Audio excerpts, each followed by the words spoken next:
Following is a production of DallasCowboys.com and the Dallas Cowboys Football Club. How about them Cowboys? Yeah! Go Cowboys! This is Cowboys Storyline with Nick Eatman.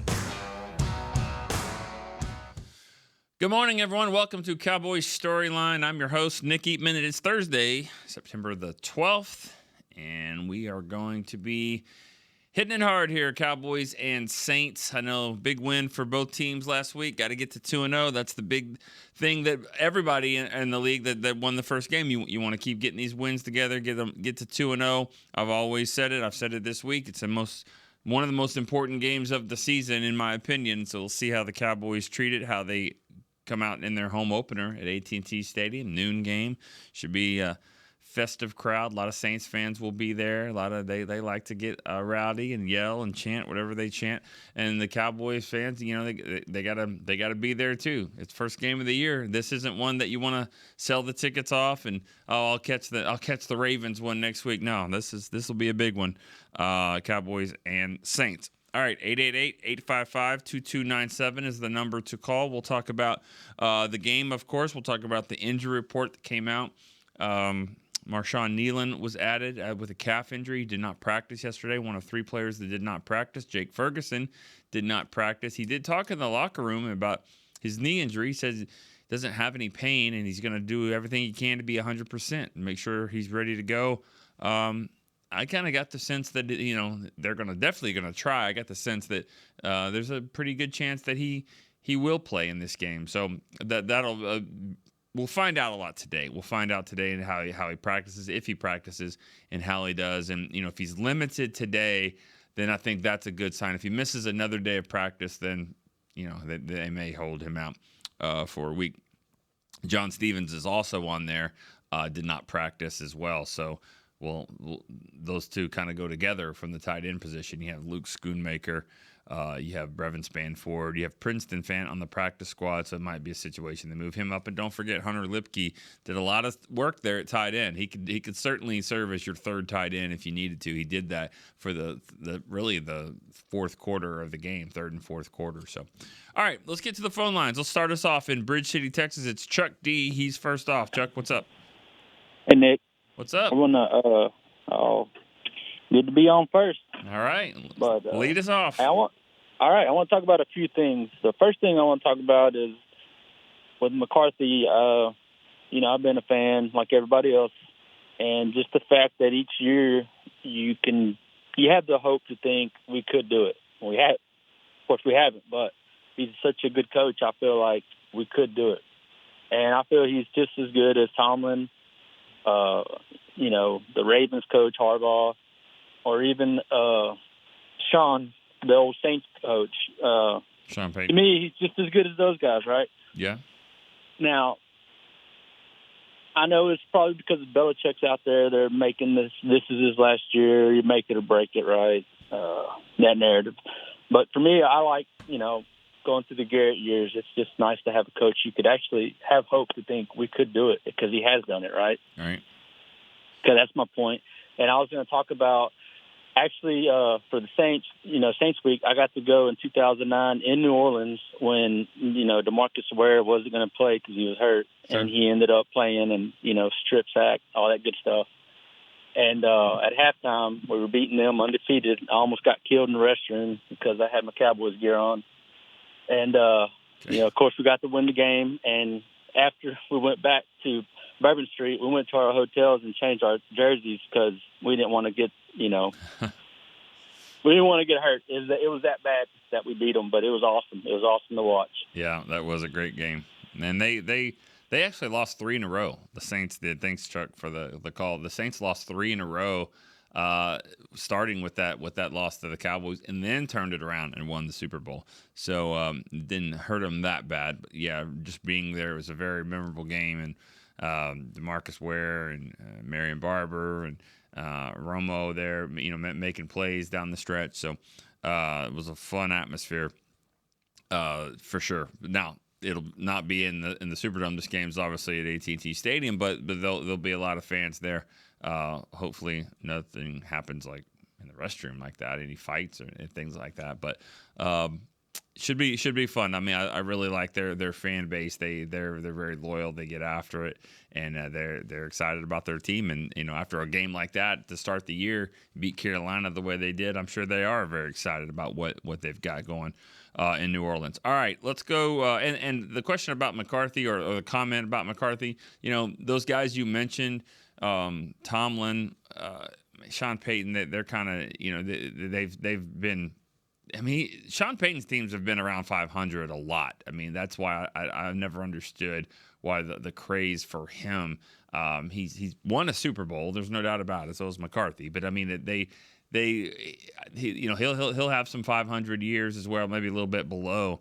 But I think more than anything, those coaches that you mentioned, they just give them a chance. They give you a chance to be competitive every single year. And when you're competitive and you're good enough to get to the playoffs, anything can happen at that point, and that's what you want. You want your team to be able to be fighting for a spot every year. I mean, I think the Rams coach, Sean McVay, is very similar to that. Last year was kind of supposed to be a throwaway year for them, and they snuck into the playoffs, and they were competitive, and that's what I think, the Cowboys are hoping for with McCarthy. Have a good coach, get you in there, have good enough players that can win some close games. You win enough of those, then obviously you're in.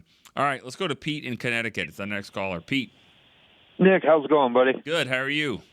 Good. I had two quick questions. First off, who's the overall strongest player on the Cowboys team? And then second off, who is the biggest hype man before the game, just getting everybody ready to rip and pair it up? All right, man. Thanks a lot. Have a good day. Thank you. That's quick and easy. The strongest guy on the team, I would say Tyler Smith. I don't know what the bench press numbers are, but Tyler Smith is pretty strong, for sure.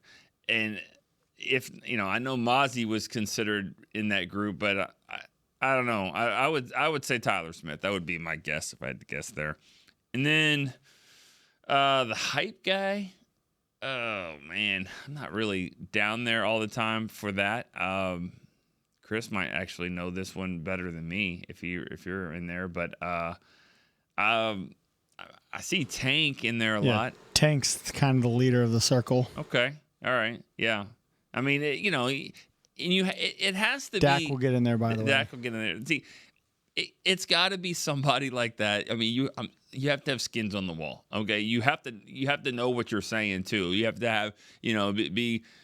Like I forgot what the term is there in wrestling, but you got to be good on the mic there. You know what I mean? I mean, your promos, I guess maybe that's what they're called. But you got to be able to sound good, and then you also have to have skins on the wall. Like you have to be a good player. Okay, you can't just be a guy that's like your backup, running back or linebacker that's over here trying to hype everybody up. I mean, you got to know, hey, you're going to get in the game as well, and you're going to play well and do all that kind of stuff. So, I mean, not that he would do it, but Cooper Rush is not going to be your hype guy for any reason there. But there's a lot of good guys out there that aren't really screamers. Like Diggs isn't one to get in there and start screaming. Yeah. He's kind of soft-spoken. Exactly. I don't think Larry Allen was ever the hype guy. No. There. So, good question, though. I think Tank is the one. I see a lot of the photos. I saw a photo, though, from a preseason game. This might have been just because it was preseason, and if you're playing, you're going to be the one hyping things up. But Overshown was in there in the group kind of, yelling and screaming. It was his first game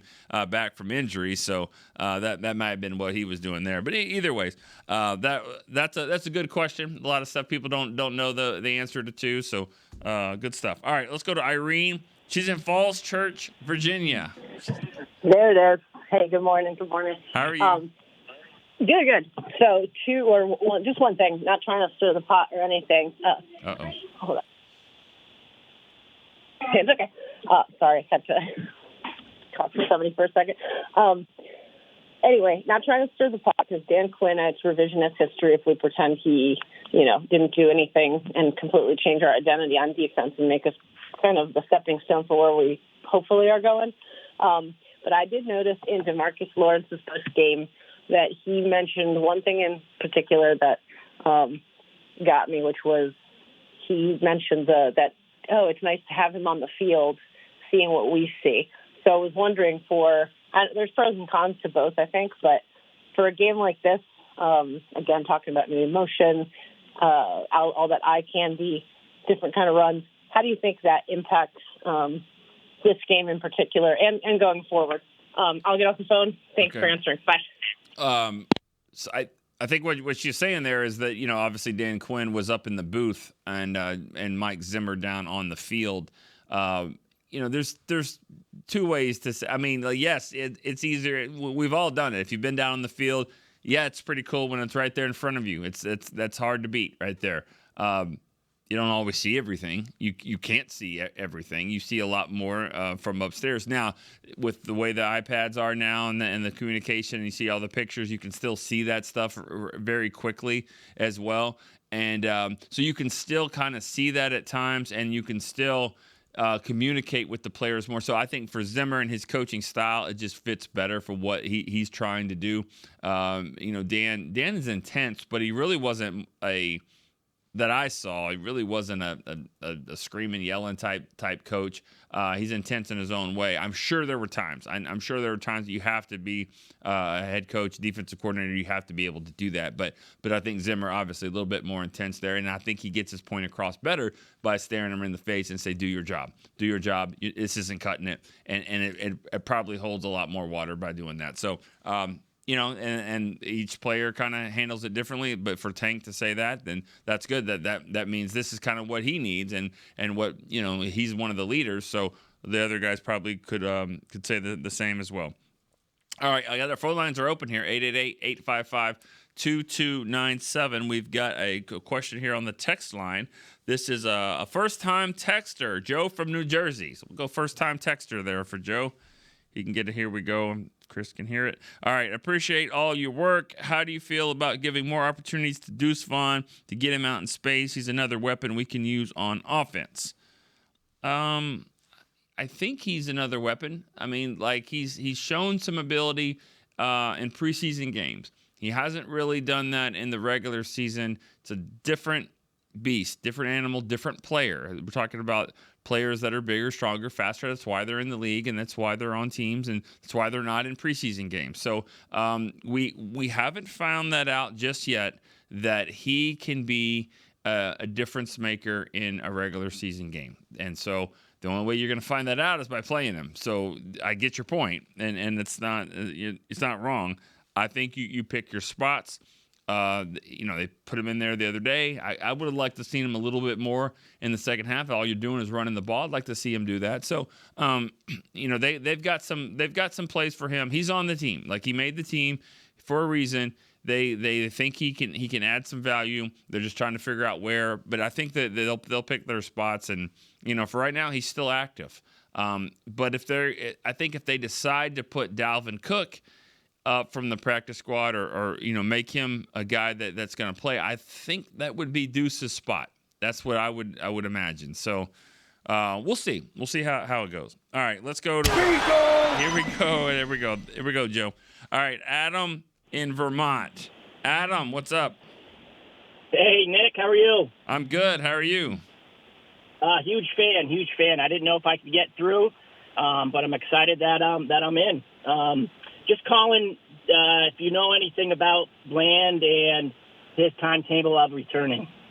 I think for DaRon Bland, it's 4 games for sure. That's where he is for the stress fracture in his foot. So he's on injured reserve, and it's 4 games regardless if he's healed all the way or not. I mean, for sure he's out these first 4 games. So after the Giants game, Gotcha. Then he is eligible to return. He can start practicing. Doesn't mean he has to, obviously. And so that's kind of where it is. I mean, he's on injured reserve, and then they'll start bringing him back if they, I mean, he could be out all season. I mean, knock on wood. I'm not saying he is, but the way the rules are, he's on injured reserve. He has to be out 4 games, and then after that, he can come back when he comes back. And it was a 6 to 8 week injury. It was that this happened 2 weeks before the start of the season. So, 2 weeks and then 4 games. That's 6 weeks right there. So hopefully for him, he has a shot to come back for that Pittsburgh game in Week 5.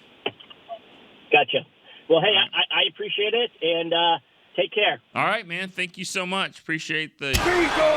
Here we go. That's right. We had a here we go from Adam in Vermont. Pete in Connecticut. Do we call back?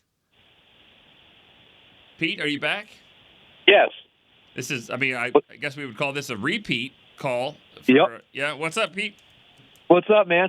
So I was just wondering, in all your years of covering the Cowboys, which playoff loss was the hardest one for you to deal with? This last one, this last game. Not even a question. This last one. This was the worst because they got blown out and they were supposed to blow them out. Number 2 seed, all lined up for them, and you didn't even compete. Yeah. So that's the worst. It's not one of those things where it's the newest one, so you think it's the worst. We always do that. Like, this is the best one ever, the worst one ever. But when you throw them all out there and all these other games, they were close. It was a tough. Dez caught it. The ball slipped out of his hands. Patrick. I think the 2016 one was brutal. Yeah. I mean, Jeff Heath. Dak fought back in the second half, and they just Aaron Rodgers once again. They're all tough. I mean, because all of those games, all of those losses, just give me one play in that game. And for me, exactly. in the Seattle game, it's not Romo dropping the snap. It's the fact that they should have reviewed that play, or I think Witten got a first down. You give Witten a first down there's no field goal, then the clock runs out. Then they kick it or run it in, and they win that game. Creighton dropping the ball. Jeff Heath on the 2016, Jeff Heath sacked Rodgers, and he doesn't fumble, and he fumbles that ball. They kick it, they go win. So there's one play in every game except for this Packers one. There's nothing. I mean, they just didn't compete. So that's the one that I would pick. All right.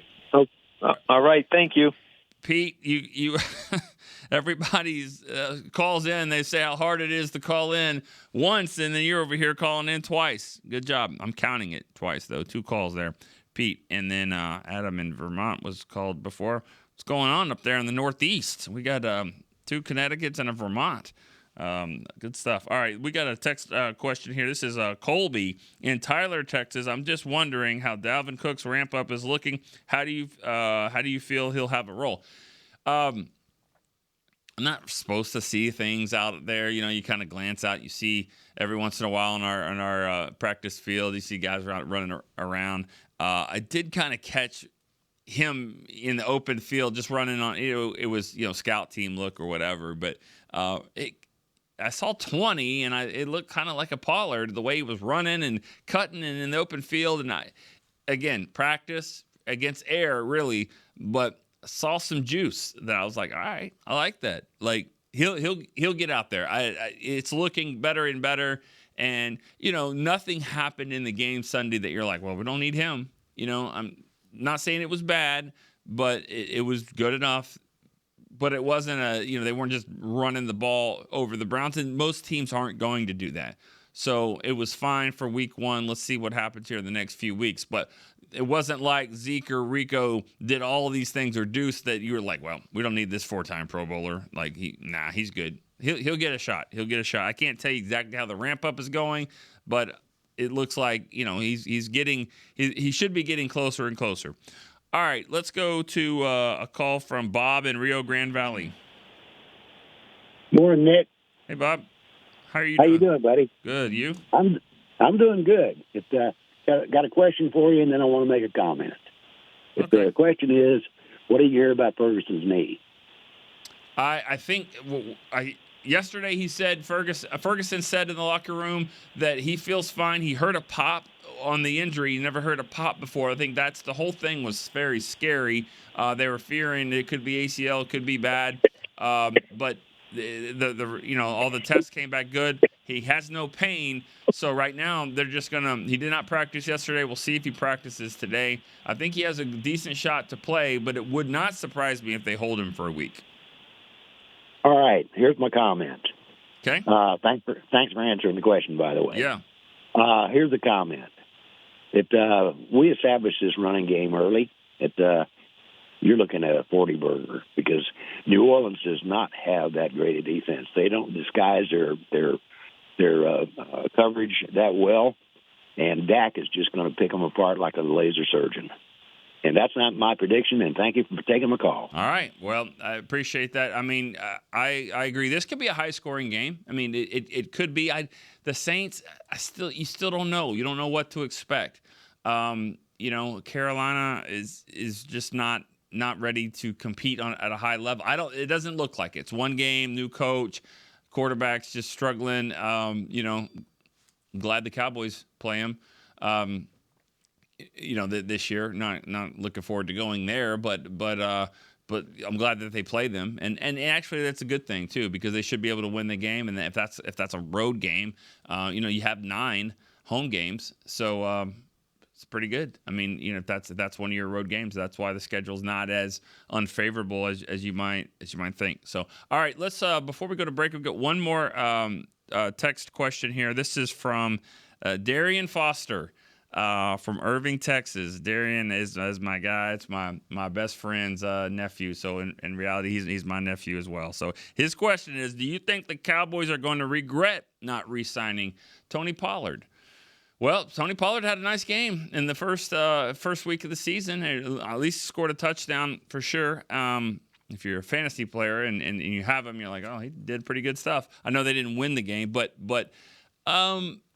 I think for the money that he got, I think it was $7 million a year. I think they just thought they could do a committee approach here. Are they going to regret it? We'll see. I'm not just going to dismiss it and say nah, they're good, because he does bring some juice but I think they felt like the combination of Rico and Zeke, a little bit more of a complete back. I hate saying that because Pollard is really good. He's dynamic, and he tries. Like when it comes to blocking, like he's not afraid. He's definitely not scared. It's just that's not his body type to do that. He's not gonna make a living doing that. And last year he didn't have as many explosive plays. I think because he needs to be a number 2 back. There's nothing wrong with that. I think he's better at that. Less is more is better for Tony Pollard. So I think for the money that he was demanding, or not demanding, but the money that that he was able to get, I think they looked at it like we could probably use that money in better spaces. But we'll see. We'll see what happens. I think it's a really good question because the jury's still out on his season and also what the Cowboys have done to replace him. All right, let's take a break here on Cowboys Storyline. We got calls and texts that are ready to answer here right after the break.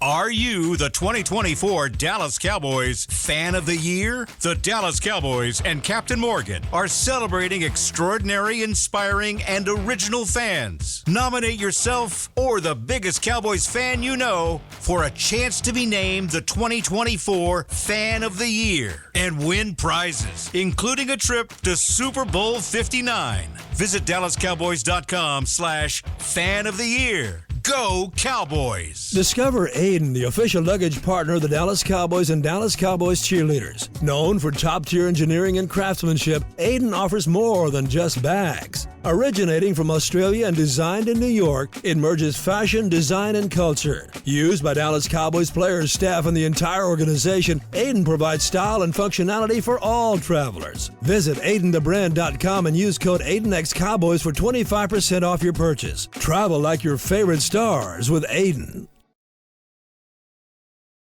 Back to Cowboys Storyline.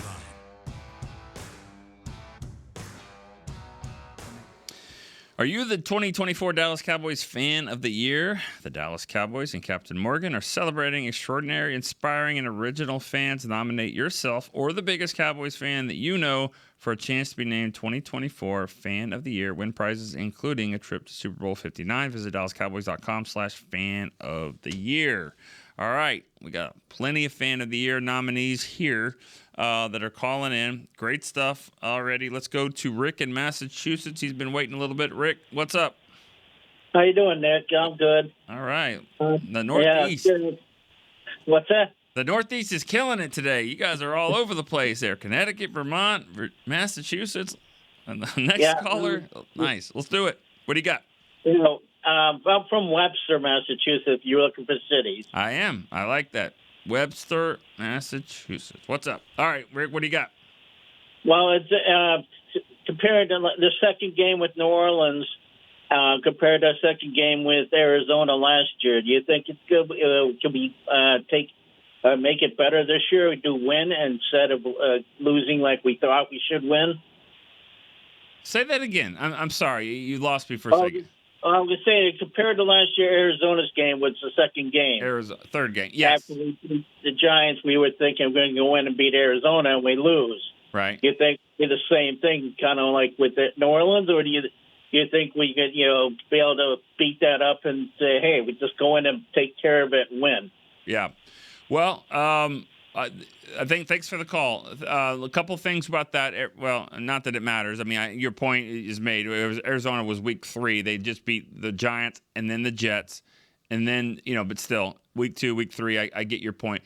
Knock on wood here. This is what kind of scares me about that by referencing that, because it is Thursday. I don't even like mentioning it, but Thursday before that game is where they suffered an injury to their cornerback, out for the season. So, be kind of leery of that, of any injuries on Thursday's practice. But another thing too, like they had 3 starters out for the game. 3 and a combined, I think it was like 18 Pro Bowls out for that game. Tyron Smith missed the game. Tyler Biotish at center missed the game, and Zach Martin missed the game. And so they had a hard time scoring points and moving the ball, if you could imagine. I mean, they had a hard time scoring points. They moved the ball, but they didn't score. And then they couldn't stop anybody on the run. So I'll say this. If you're going to give up 222 yards rushing to James Conner, then you're going to lose games. I mean, or it doesn't matter if Josh Dobbs is the quarterback or not. So my point, all of that is they're not excuses why they lost. Those were reasons why they lost those games and that lost that game in Arizona. They were not at full strength, and it showed. And they didn't play well. Throw that in there as well. So maybe they were looking ahead or whatever, but I don't think you look ahead at a team like this. I mean, I think the Saints, what they did, what they put out, I don't think there's going to be any of that. If they're healthy, though, I think the Cowboys have a really good chance to win the game. All right, let's go to Joe in Pennsylvania, just up there in the Northeast. Yep, another Northeast guy. What's up? No, not too much. Got 2 quick things I'd like to go over. Cool. First one is Deuce Vaughn being on the punt return team. Yeah. It seems like opposing coaches would maybe try to run a fake and try to isolate him to make a tackle. Maybe.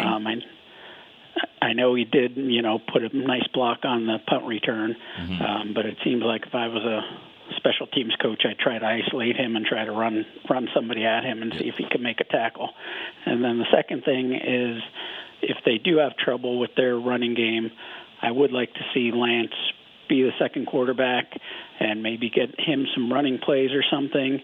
And you would think they'd be able to have enough plays where if Dak got hurt, he could fill in for the rest of that game. And then if Dak's out for a while, then move Cooper Rush up to number 1, Not a bad thought.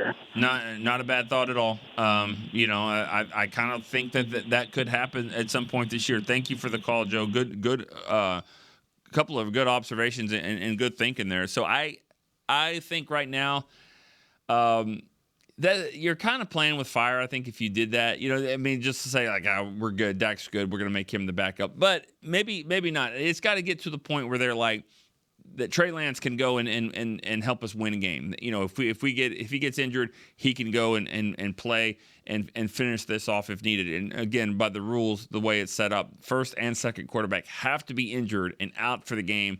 Third quarterback can come in. He's dressed, he can come in, but only under that reason. So you can't just pick which one you want.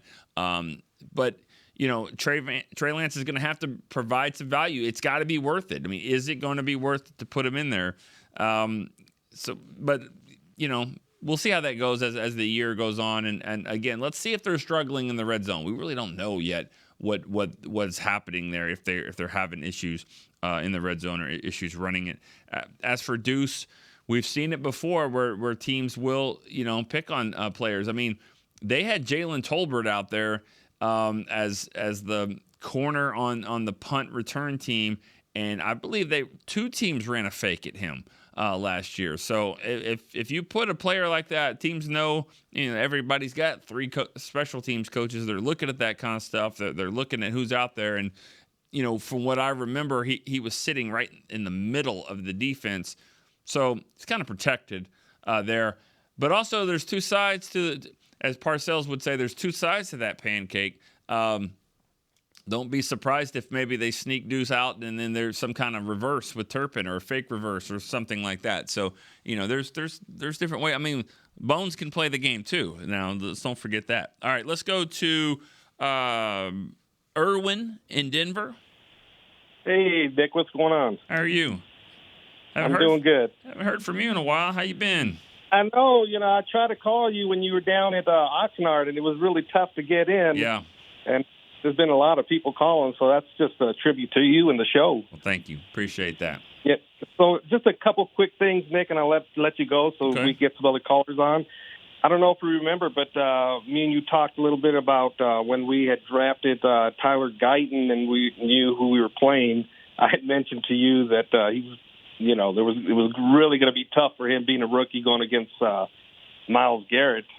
And you agreed with that, but you also came back and said, well, don't discount Parsons and what he could do.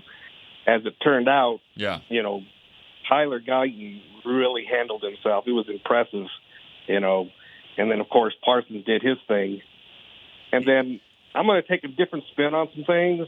Mm-hmm. I actually kind of want to see the Cowboys every game play tough games, and, of course, come out on top with these wins.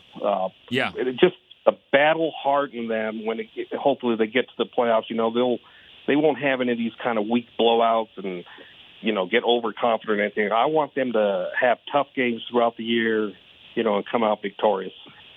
There's something to be said for that. I thank you for the call, Erwin. Two really good points.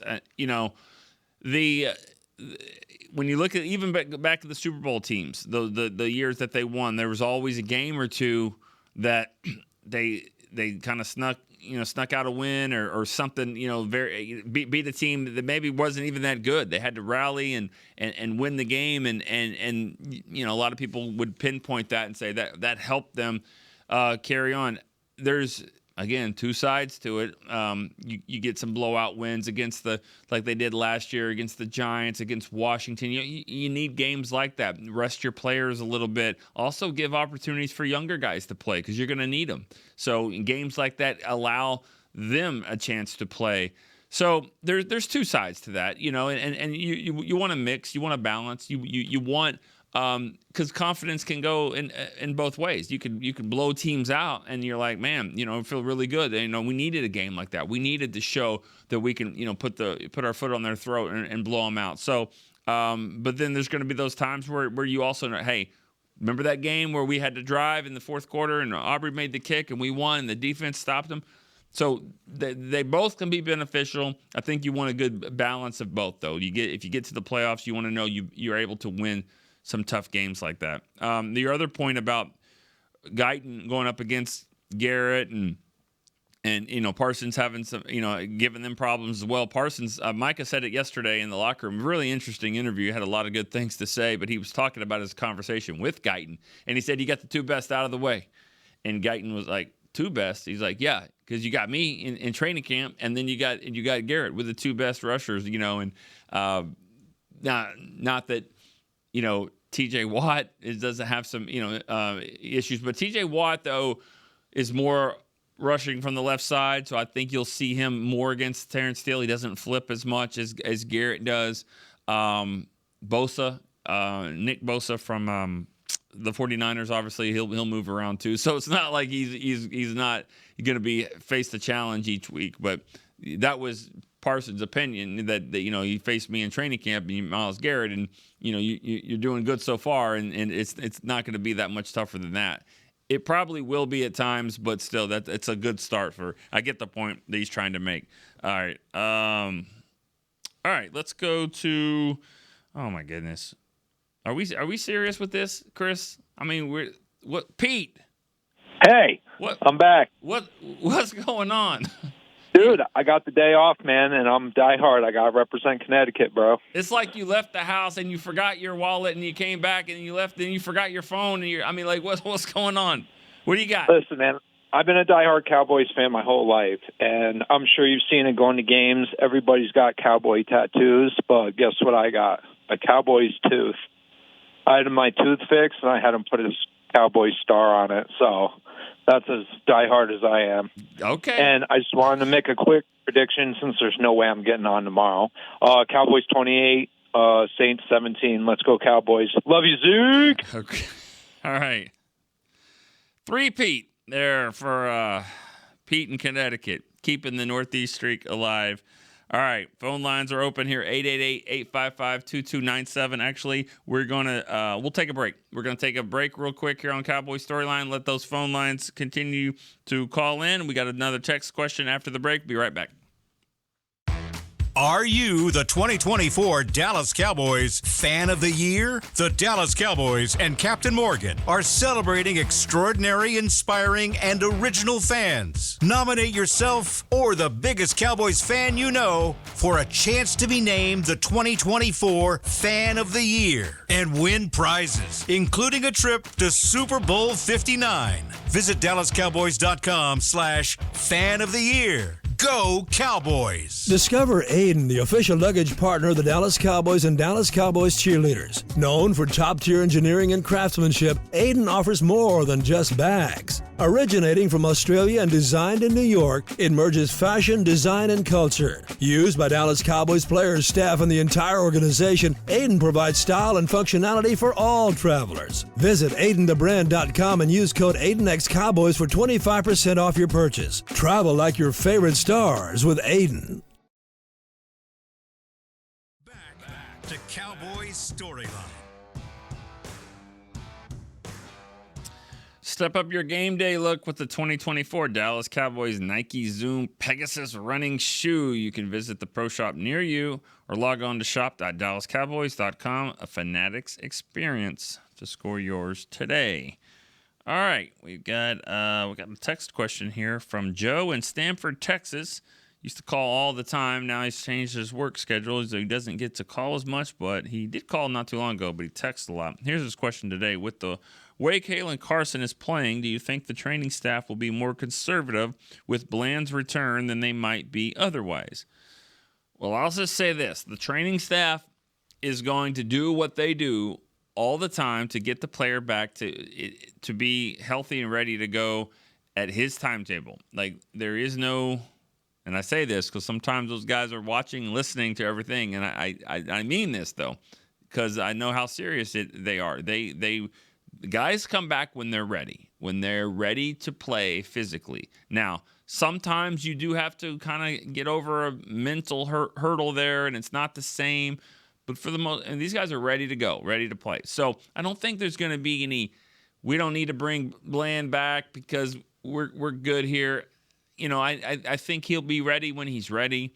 I get the nature of the question, but I think depends on who you ask. Like, I could see the coaches, I could see Jerry, I could see them saying, let's one more week. But from a training staff and a player, like, when he's ready, he'll be back regardless of where he is and who's playing it. And again, Kalen Carson played one game against a quarterback that could not complete a pass. He really couldn't. And he did give up a touchdown there. So let's just see how it goes. Let's see what happens this week. And that maybe, the Saints might find something. They pick on him. So we'll see how it goes. But I think that it's a good problem to have when Bland comes back, that you're going to have 4 cornerbacks that you can throw out there and you can trust. All right. Let's go to Steve. He's in Silver Spring, Maryland. Yeah, first time calling, Nick. All right. Thanks for letting me in. Cowboy Steve. It's called Cowboy Steve. What's Silver up? Spring, Maryland. Yeah, first time calling. Love your show. All right. Is there a player out there, maybe a right defensive end or a wide receiver, that could put this team over the top? Looking at the rework of Steele's contract, are they clearing up space to make such a move? That's my question. Thanks. All right. What you're referring to is they made a move that was scheduled with Terrence Steele. Here's why they did that. It was on the docket to do this regardless. I mean, this is a thing when they did the contract in his second year. I guess they did the contract last year, so the second year you trigger this, you create $4 to $5 million on the cap. I think the reason why they did it is to just help themselves in case they didn't do the Dak deal. They did it on Saturday before the deal was done on Sunday, protected themselves because people don't realize this, but teams need about $3 to $4 million just for your elevations each week. You know, a guy like Nick Vigil, think about what the guys make on the practice squad, and then what do they make for a game day check. So the difference every single week, that adds up, and it's about $3 or $4 million. So you need that kind of money. You need that, plus if you, knock on wood, but if you have an injury, you need to go get a player, you need to get a veteran, whatever you need. Those things cost money too. So you got to have some wiggle room on your salary cap. They did that thinking, who knows what happens with Dak? Let's make this move. And then now once they made the move with Dak and they signed him to an extension, that actually does lower his salary cap this year considerably. So they're good. But all of that money is rolling into next year. So they're not getting space so they can go sign a player that will put them over the top. I don't really know if that guy is out there, but what they're doing is creating some space so they can roll some of that money for next year. Next year, they're definitely going to they're going to be hurting on the salary cap, and they're trying to do everything they can to prevent that right now. All right, next caller is RDJ in New Jersey. RDJ. Did we lose him? I think we lost him. RDJ, are you there? What's up, man? Hey, how you doing there, Nick? How are you? Good. I figured if Pete can call in twice, I can try to call in twice too, because I called yesterday. Oh, okay. There you go. All right. So anyway, I had texted you yesterday as well about Brian Schottenheimer. There was an interview that was done with him by the media Monday, and it was asked about Ezekiel Elliott and having him back in the role that he's playing. And then he made a statement about all the running backs doing the same thing that Ezekiel does, including getting short yardage or even picking up blocks. And in my opinion, not all of them are capable of doing what he does. Right. But I just wanted to know what your opinion was on it. Oh, yeah. Zeke is different that way. That's what makes him who he is. Jerry Jones was interviewed on the Fan 105.3 on his regular Tuesday time. And he talked about it 3 times in the interview about Zeke and his blocking and what he was able to provide there and how different that he is there. So he's not like everyone. And also, they understand too that you just bought was it $240 million house, and your payments are $60 million per year on that house. So you better get a fence around it that can protect that house, and if not, and that's your offensive line, and maybe you need one of those dogs there that's going to just make sure that anybody that comes to the door, they're going to have to deal with something, and that's Zeke. That's what that is. And so that's a situation where, the Cowboys are protecting themselves, and that's the priority that they're looking at. You guys are looking at running backs because everybody, myself included, plays fantasy football. This is your starting running back. He needs this many carries, but they're not looking at it that way. This is a passing team. We know that, but there are times you have to run the ball. Zeke can do that. He can get short yardage situations. He can also protect his quarterback when he's out there throwing the ball, throwing it to CD, tight ends, and all that stuff. So the value that they're looking at there is a different Zeke than what we saw before. Rookie Zeke, all that stuff different. The yardage, it's not the same, but still very effective and very valuable in his own way. And that's one of the things that I think is certainly underrated for him, but like I said, provides a lot of value for sure. All right, let's go to Bruce in Houston. Bruce.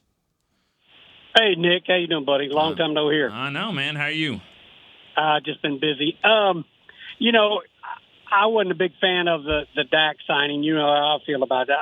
I think they should have waited, but hey, they did. It ain't our money, but it would have been nice for them to say, let's get me to the championship or Super Bowl, and then we'll cut you that $60 million check. But Jerry did what Jerry does. My question is, I heard Mickey speak a little bit about the details of it.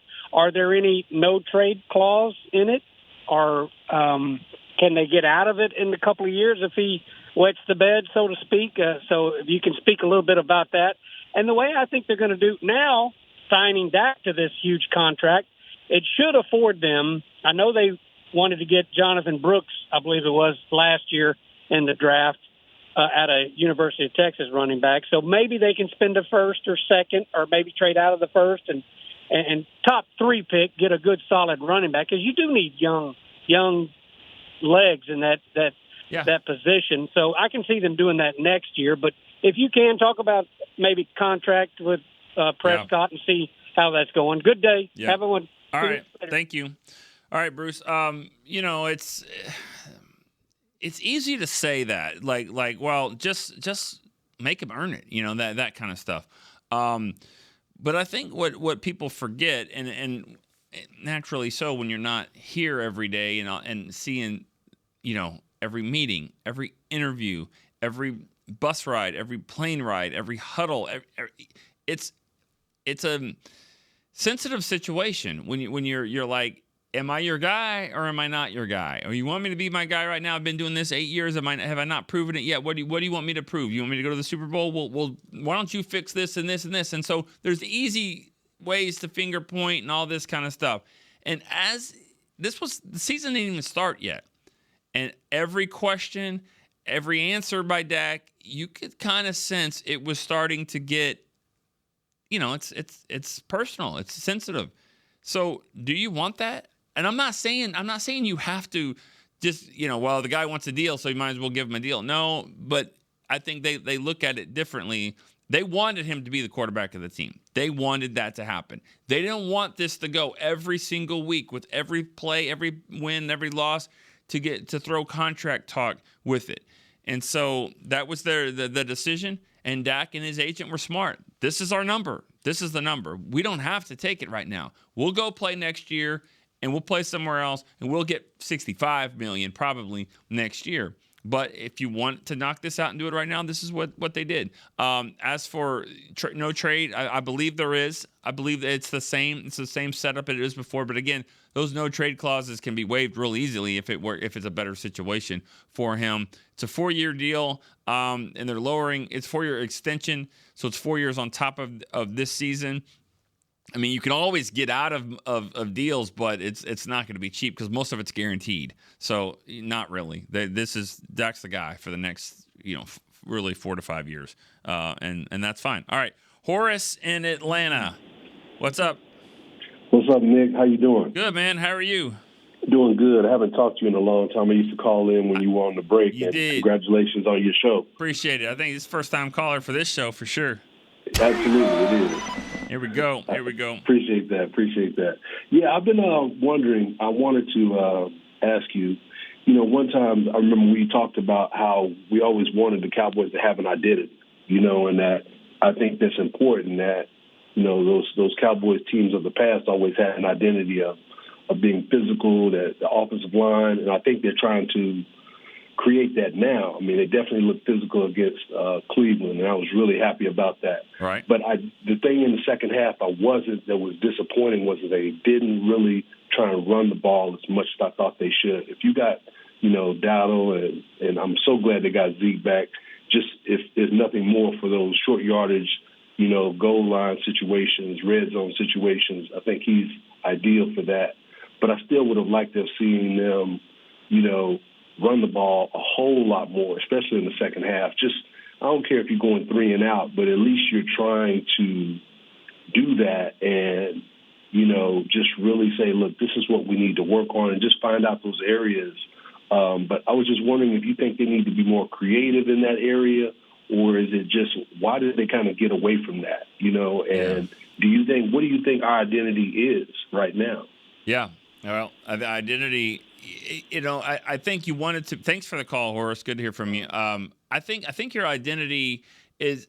I've always kind of struggled with that because I think you have a record that is attached to your name. I mean, to your team. So that's what it is. I mean, you are what you are, and that's you don't necessarily have to. Are you a running team? Are you a passing team? You just want to be a winning team, and you want to be able to be a balanced team. To me, that's what the identity should be. Your identity should be: we can win in any way you want to win. Anytime you want to do whatever you want to do, we can go and win this way.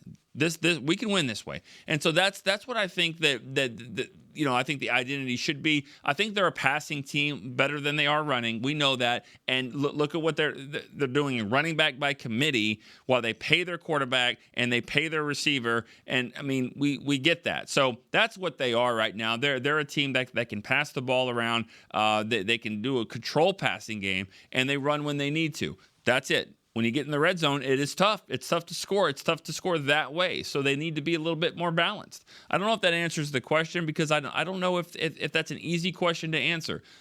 I'll say it again. I think the identity you want to have is you want to be able to win high-scoring games if you have to, low-scoring games if you need to, whatever it is. Be able to adapt, because you're always having to pivot in the middle of a game. Be good enough to win a running game. Be good enough to win a shootout. That's what I think this team needs to do. We saw that last year. They scored all kinds of points, blew teams out, but when they needed to run the football in the playoff game and stop the run, they couldn't do it. It was one of those tough, grinded-out games, and the Packers just were way too better than the Cowboys were for that. They weren't built for it, and they should have been. So that's what I think they need. Their identity needs to be win in every single way possible. All right, guys, outstanding day. It has been a great week. We got one more day to talk about Cowboys and Saints. 14 calls, a lot of first-time callers, a lot of callers from the Northeast. You guys, hey, they're going to have to win in the Northeast this year to win the division. They got to be strong up there. We were strong up there today, no doubt about it. For Chris Beam, I'm Nick Eatman. Cowboys Break coming up next. But for Chris and Nick, I'll see you tomorrow on Cowboys Storyline. See ya. This has been a production of DallasCowboys.com and the Dallas Cowboys Football Club. How about this, Cowboys? Yeah!